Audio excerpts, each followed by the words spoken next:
Bakit natin kailangan magluto at magbaon, kaguro? Ang merienda ko today, nilagang saging. Kumusta kayo dyan? Yan, so dito muna tayo sa loob ng sasakyan, merienda. Isa ka bang kaguro ngayon na gusto mo ring makatipid at gustong healthy? Tapusin mo tong video na to. By the way, ako nga pala si Christopher Orbilio. 10 taon na ako sa DepEd. Nagkabaon-baon sa utang, nagkamali sa pag-loan, at sa channel na to, ibabahagi ko yung mga natutunan ko sa aking pagkakamali. Para di mo na pagdaanan at hindi ka rin mabansagang tiga London. Loan dito, loan doon. Let's go, start na tayo. Pero bago yan, may kwento muna ako. Maalala ko lang nung elementary ako, hindi kami masyadong binibigyan ng pera ng mga magulang namin. Madalas, yung mga niluto, yung sobrang ulam namin sa umaga, yun yung pinapabaon sa amin. Gaya ng pritong saging, nilagang saging, pritong kamote. Basta, kung ano yung sobra, yun yung binabalot, tapos yun na yung pinapabaon.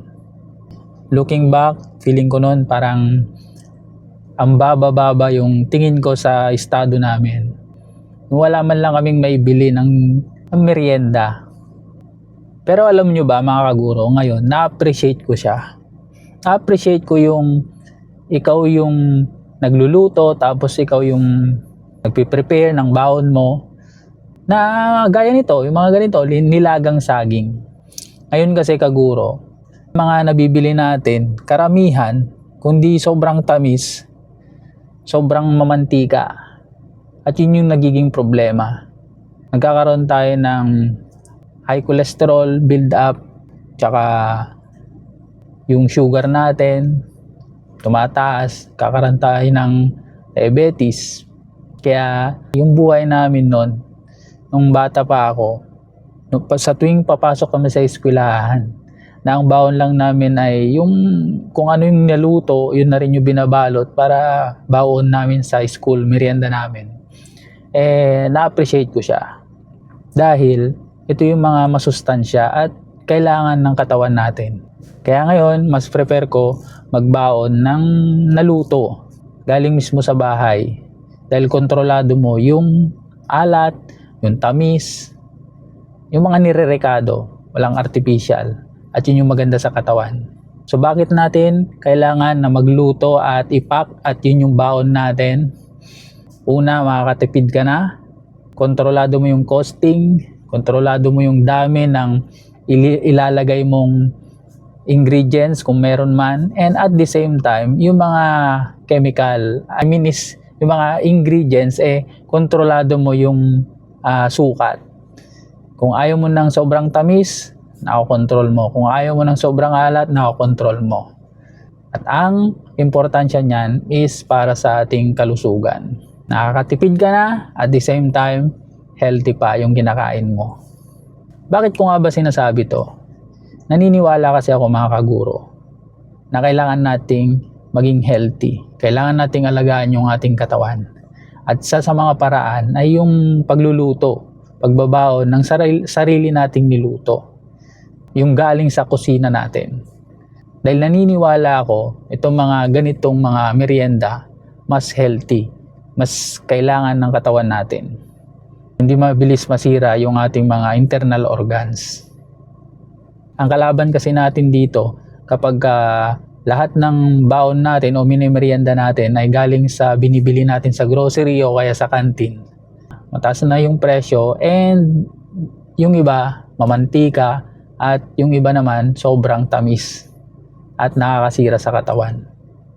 O kung isa kang kaguro na naniniwala na mas mainam na magbaon na lang tayo ng sariling luto sa bahay para mas healthy at mas makakatipid pa tayo, inimbitahan kita na mag-join sa ating grupo na Kalon Squad. Yan. So, sama nito ng mga kaguro na gustong makatipid, kaahon sa utang, at gustong mag-share ng gaya nito para matulungan din yung kapwa guro na maging healthy and at the same time, utang free.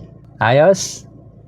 O kaguro, kung feeling mo nakakahiya yung pagbaon ng ganito, o kaya hindi nakaka-proud na makita ka na na ganito yung mga baon mo sa faculty o kaya sa labas, huwag mong isipin yung sabihin ng iba. Ang tingnan mo yung nutrition na may bibigay nito sa'yo. Yung magandang kalusugan na may bibigay nito sa'yo. Hindi man siya nakakasosyal tingnan, gaya ng mga binibili sa labas, yung mga milk tea, yung mga burger. Pero kung ikukumpara mo naman sa nutrients na may bibigay niya sa katawan mo para maging healthy ka at energetic, huwag mong pansinin yung isipin ng iba. Ang tingnan mo yung benefits na makukuha mo sa pagbaon ng niluto mo o kaya niluto nyo sa bahay nyo. Ayos?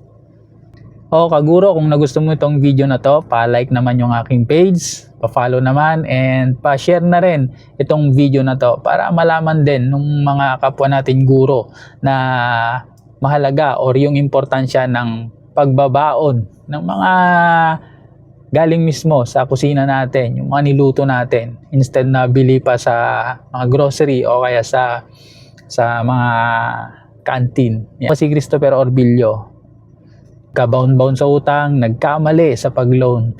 Pero ngayon, nagsasabing, pass mo na sa loan. Promise. Bye-bye!